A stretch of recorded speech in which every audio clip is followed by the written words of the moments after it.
Kasagaran dyan ang epekto karon sa atong climate change sa agriculture, sa control sa mga dangan, mga peste sa atong palibot. Dili para sa unang panahon nga nakahibaw mi o makakanus amo atake ni klase nga dangan. Unya dili sad mi kahibaw pag control sa amo nga mga patubig kay usahay mo kusungkuan, mo kusog init, so dako kayo og epekto ang kini climate change.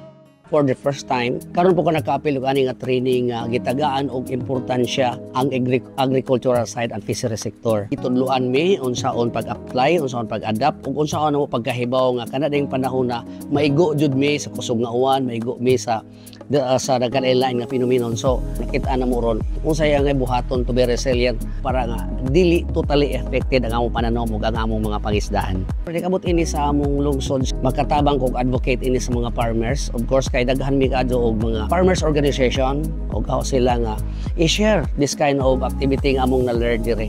Inform them kung unsay effect kung ato ni buhaton ug amo ning i-apply sa among tagsa-tagsa nga mga kaumahan ug sa among kadagatan.